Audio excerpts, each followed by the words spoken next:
When I was thinking about what I wanted to talk about, I went to Dr. Muck and I was like, well, I don't know what else to talk about except impeachment. How do I not talk about this, right?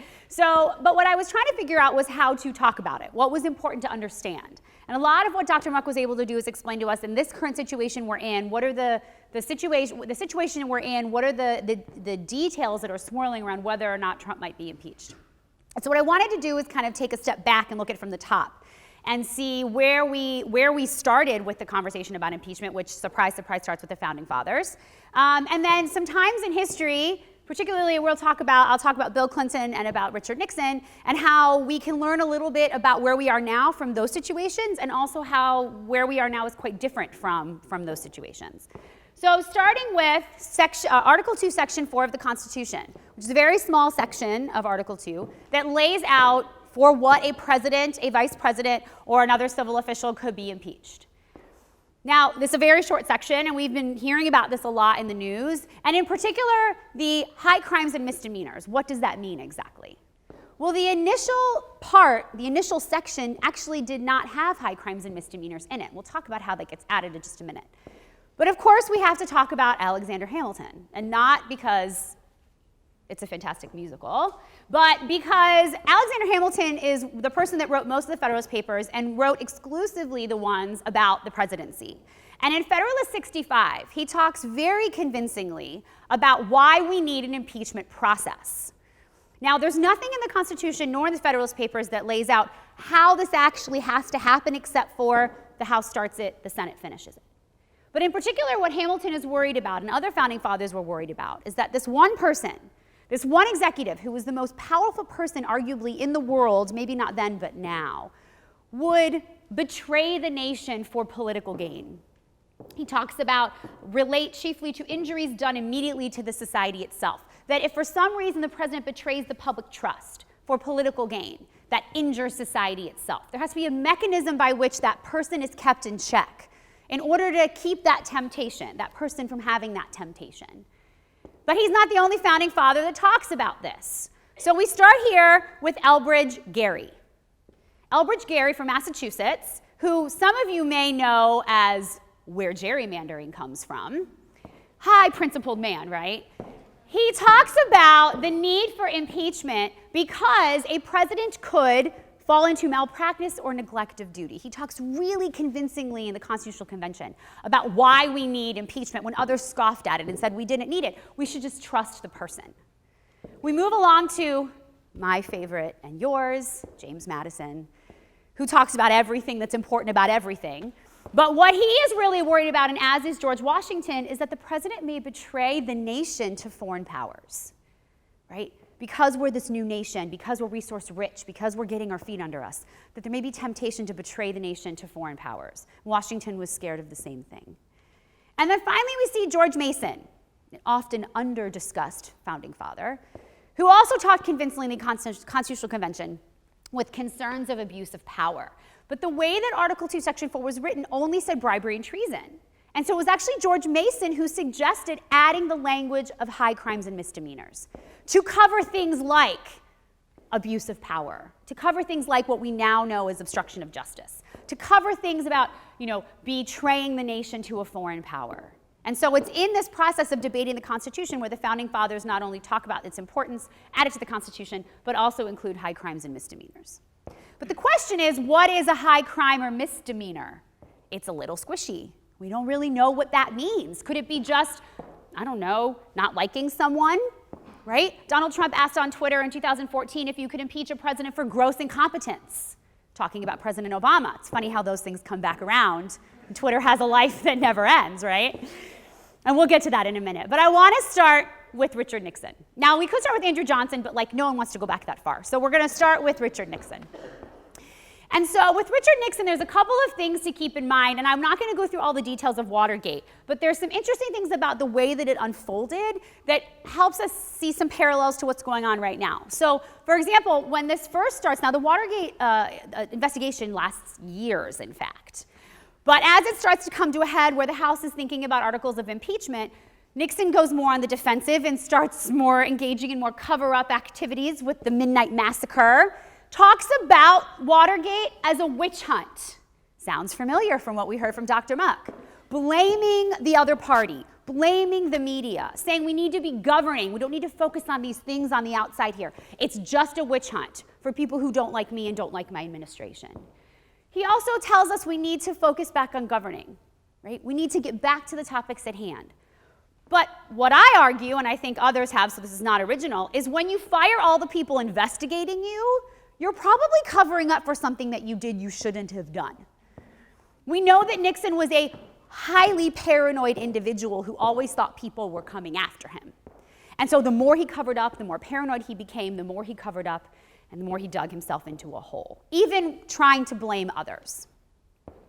So on July 27th, 1974, the House Judiciary Committee debates articles of impeachment. 3 articles in particular: obstruction of justice, abuse of power, and contempt of Congress, because he was refusing to turn over the tapes from the Oval Office. Funny enough, he's the first president to institute taping conversations in the Oval Office. And then once the things he said on there were going to get released, he's like, oh, no, I don't need to. My oath of office tells me I don't have to do it. I'm going to invoke the take care clause. Nope, we don't need to see these at all, which is where the contempt of Congress comes in. It becomes very clear that the Judiciary Committee they're going to pass these, and so they do pass all 3 of these, and then it goes to the full House. Well, we expect it's going to go to the full House. They're going to be debated and potentially voted on. From what comes out of the Judiciary Committee, I think that this is an important thing here, particularly this last part, because it really takes us back to Federalist 65. What they argue is that what Richard Nixon did is that he betrayed the public trust. And in doing so, it manifested injury on the people of the United States. It's almost exactly what Hamilton says in 65.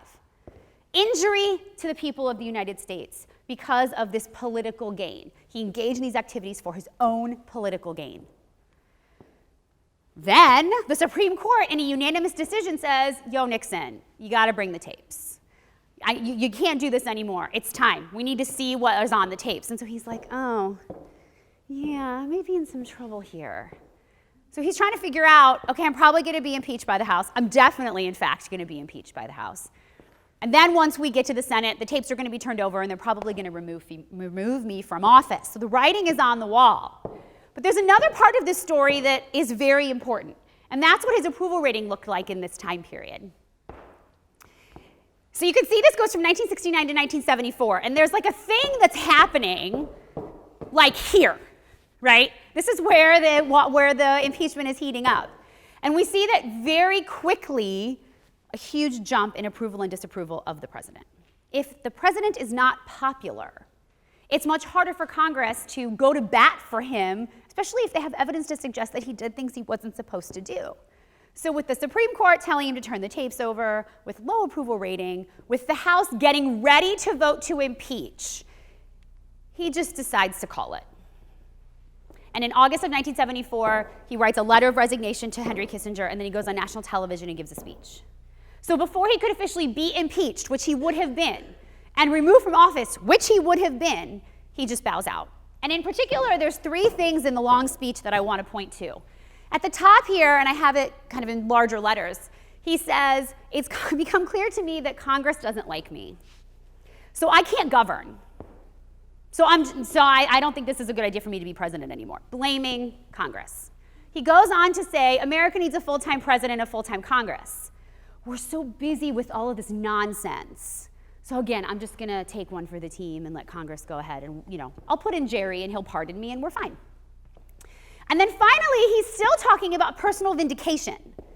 He's still saying, look, I didn't do anything. But it's going to be so hard for me to convince all of you I didn't do anything that it's just best for the nation if I bow out. And so, in August of 1974, he takes his leave from the presidency. Now, how does this manifest for Bill Clinton? Some of you know I love this picture of Clinton and Gingrich, because basically it's Clinton like, I'm so screwed. Gingrich is so coming after me. This is so much trouble. Oh, it's just too good. I have to look at it twice. Okay, so how does this play out for Bill Clinton? And media coverage is a very important part of the story as well. And we can see some clips here. The way the story is spun, although the articles of impeachment don't talk about sex or cheating, is really all about who did what with whom, with the cigar and the blue dress and the oval and all the things, right? Which has nothing to do with the actual articles of impeachment themselves. But this is how the story is discussed. By the time it gets to the full House later that week, we see all 4 articles are brought to the House and only 2 of them pass. So the lying to the grand jury and the obstruction of justice, no abuse of power. Okay? Now we have a president impeached for the first time since Andrew Johnson. In the time of a 24-hour news cycle, a booming economy, and a very popular president. And we are at the beginning of a period of partisan polarization. So very different sets of circumstances. Talking about job approval, so the week before the vote to impeach, President Clinton's approval rating is 63%, which is exceptionally high at all. Right after the vote to impeach, it shoots up 10%. He's a 73% approval rating. I mean, take a minute to feel like what that feels like. A president with 73% approval rating across party, right? So you can imagine that when the senators are going through the trial, they're like, well, this guy's really popular. And overall, the public is not on board with removing him from office because they like him more after he was impeached. So I don't know if this is really a good idea to remove him from office. Even the Republicans in the Senate couldn't get a majority of their own conference to vote for Clinton to be removed from office. In the middle of all of this, the lowest his approval rating ever got was 65%. And on the day that the Senate voted to not remove him from office, his approval rating was 68%. All of this also happened during a midterm election. You know I love me some midterm elections, right? And in fact, for the first time in a long time, the president's party gained seats in that midterm election because of the frustration with the Republican Party and with the impeachment, the oversaturation of the conversation. The economy is good, the president is popular, and the Republicans are on a partisan witch hunt against a popular president, the first Democratic president we'd had in a while, which was also the angle that Bill Clinton took. He was also very contrite, which we'll talk about in a minute. So where does this leave us now with Mr. Lies versus Mr. BS, as Dr. Muck introduced this to us? Where does this leave us now? Oh, that was really fast. So a lot of what I've been reading, frustratingly reading, is whether what we're going through now is more like what Nixon went through or more like what Clinton went through. And so I think it's important here to do a little side-by-side comparison. And then we'll wrap it up in just a couple minutes. So the first thing is what Donald Trump is doing is absolutely blaming the other party, right? Whether it's Shifty Schiff or Nancy Pelosi or Alexandria Ocasio-Cortez or whomever he rails against, he's blaming the other party that this is a partisan witch hunt. That's exactly what Nixon did, and that's exactly what Clinton did, although he did it with more contriteness. He's discrediting the process. This is classic Trump. If you go after the process, then the results are illegitimate. Okay? Well, so that's exactly what Nixon did. Clinton did not take that route. He was very much, let the process play itself out. I'm just going to govern, and I'm going to pretend like it's not even happening, which actually frustrated his staff quite a bit. Blame the media, especially right now. Again, this is the fake news, the deep state conspiracy, as Dr. Muck said. Let's blame the media. This is exactly what Nixon did. Exactly what Nixon did, particularly the Washington Post, who broke the whole Watergate story. And investigative journalism of politics is born out of Watergate. And then finally, noncompliance. We know that Donald Trump and his administration are bucking subpoenas. They're talking about the illegitimate, unconstitutional nature of the impeachment inquiry, and they will not engage with any of it at all. And until the Supreme Court weighed in, Nixon was pretty much the same. Okay? So we see, when you look at this, it looks like, oh, it's total, clear-cut, for sure, it's just like Nixon. But I think we need to revisit this, because there are things that are significantly different now than they were then. Trump does have support from the media, even though he's been railing against Fox for not being as blindly supportive. He still has Sean Hannity, which is important. And he still has Breitbart and other further right media outlets that are engaging with him in these narratives that he's been spinning. His approval rating is almost exactly the same as it was 4 weeks ago. Unmoved approval rating. Very different from both Clinton and Nixon. I think we all know where we are, the most polarized we've been since Reconstruction. So we've got people on one side who believe everything the president says, and who don't think that he did anything wrong and believe the narrative, and then we have people on the other side who feel exactly the opposite. Very different from where we were even when Clinton was impeached. And finally, we are really close to a presidential election. This is different. We're a little over a year out, if you can believe it, from the next presidential election. We're 4 months away from the primary season. This is different. So if we had to make a comparison, he's just Trumpian, right? He's not Clinton-esque. He's not Nixon-esque. He is a man unto himself in a situation that we've never seen before. But there are some things as we look at this together again, that we see some patterns and some behaviors that may make things a little bit easier or a little more difficult for a president in this predicament. So these data came from Axios, which is a social science-based website. And it looked at approval of impeachment. So not presidential approval, but approval of impeachment, looking at all three presidents, from the moment of the impeachment inquiry until 5 months later, okay? So clearly, oh, Nixon, right? Okay. But we see Clinton, right? Where it doesn't, I mean, it goes up a little bit, but it doesn't go up as precipitously. And the impeachment, of course, his proceedings are a very short period of time after the inquiry starts. But we see this pretty significant increase once we get to the impeachment inquiry for Trump. And I think there's some things to keep in mind here. And this has to do with how they handled it. Nixon was all about the cover-up. I tell my girls when, lying makes it worse, just fess up to what you did, right? That's not who Nixon was. He blamed the media, called it a witch hunt, and he discredited the process. And by doing all of that, it added fuel to the fire. Clinton, on the other hand, took full responsibility for the affair, apologized for misleading the grand jury, and said he would accept a censure from Congress. I'll be censured. I'm cool. That's fine. Very contrite. Very, very much in terms of taking responsibility. He focused on governing. He did not discredit the process. He didn't talk about individual members of government. He could have totally talked about Newt Gingrich, didn't do that. But he didn't play the victim.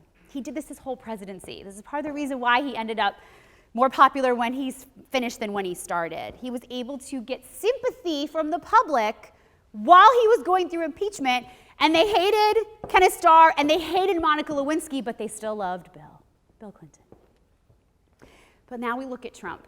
The non-compliance, the spinning of conspiracy theories, the deep state blame, and his whataboutism. Look over here, what about them, what about them? If we took this backwards to the 1970s, then we would see that this would not serve him well. But we're not in the 1970s, we're not even in the 1990s. And right now, even if we think that this is a problem for democratic norms and institutions and rules, this is keeping his approval right where he wants it. So we will see as this plays out, since we've had no vote on an impeachment inquiry, if that happens and if the president is impeached, how he chooses to handle it. Thank you.